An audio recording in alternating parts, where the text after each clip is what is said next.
chance encore cette année pour notre vidéo sur la sensibilisation à l'autisme. Allô, je m'appelle Mathieu, bienvenue dans ma classe. Là, regarde, c'est là où l'élève autiste peut sautiller. Et là, c'est son pupitre. Il préfère être seul. En bref, il a plein d'adaptations à son quotidien et jamais on ne trouve ça injuste. Au contraire, on sait que ça répond à ses besoins spécifiques. Salut, on est des amis. On a les mêmes intérêts comme le sport. On fait toujours nos travaux d'équipe ensemble. Oui, un élève autiste comme moi aime avoir des amis. Mon ami fait pas de flapping, des crises pour le bruit. Parfois, on a juste des malentendus sur l'humour, l'intention et la lecture des situations. À peu vrai. Bonjour, je m'appelle Manon.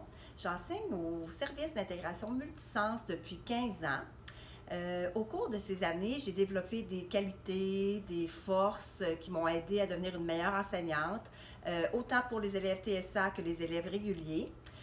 J'ai appris à être de plus en plus claire, à être structurée, à faire des explications courtes et simples, accompagnées de visuels.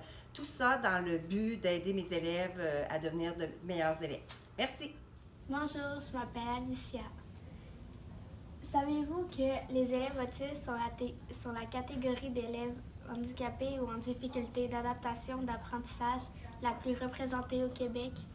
Sa prévalence est 3 fois plus élevée que celle de la déficience langagière et 10 fois plus élevée que celle de la déficience intellectuelle. En 2015, au Québec, la prévalence globale du TSA chez la population de 5 à 17 ans était de 15,5 pour 1000, 1 sur 64 ou 1,6 %.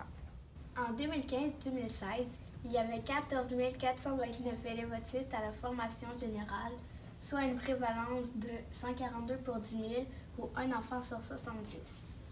L'estimation de la prévalence de l'autisme au Québec est de 1,4 % de la population. Bonjour, je m'appelle Catherine, je suis une jeune enseignante et depuis le début de ma carrière, j'ai la chance d'être à l'école de l'Oasis.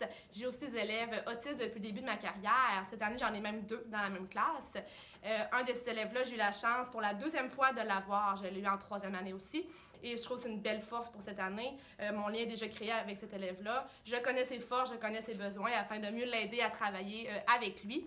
Et je connais aussi les façons de faire. Donc, c'est vraiment un plus-plus pour cette année, en 5e année, en anglais intensif en plus.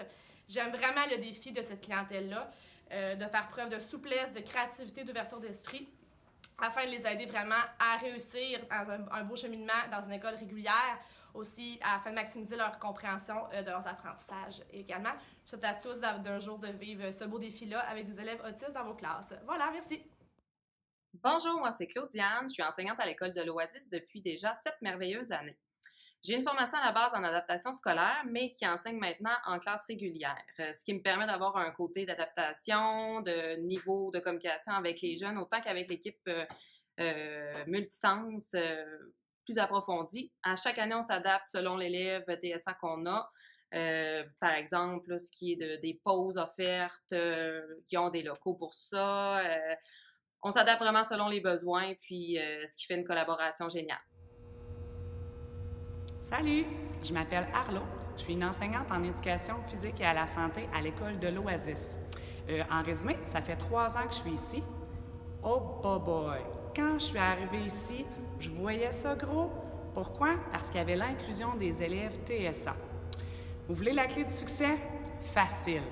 Avoir des routines d'organisation claires, connues et visuelles pour que l'élève ait des références, qu'il sache qu'est-ce qu'il y a à faire.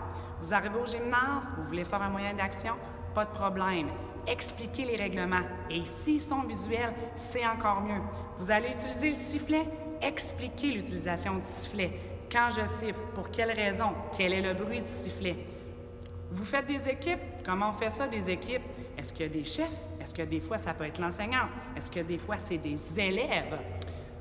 Bref, si jamais il y a à avoir de l'argumentation, bien, vous allez avoir des références à dire à l'élève. Te souviens-tu quand Mme Arlo a expliqué qu'elle pouvait utiliser le sifflet pour telle situation? Et si vous avez pu le mettre en visuel, encore mieux. Puis savez-vous quoi? Ce que je viens de dire là, c'est pas juste bon pour les élèves TSA, c'est bon pour tout le monde. Et puis, en avez-vous encore un peu plus appris sur le sujet? J'espère. C'est le but de cette vidéo. Quand l'intégration est une réussite, c'est grâce à tout le monde impliqué auprès de l'élève TSA. Les parents, nous, l'équipe des profs, les TES et bien sûr, l'équipe multisens. Bonjour, voici l'équipe multisens de l'école de l'Oasis. On souhaite un bon mois de l'autisme à tous les psychoéducateurs et psychoéducatrices. Aux orthopédagogues, Aux TES et aux éducateurs des services des gardes.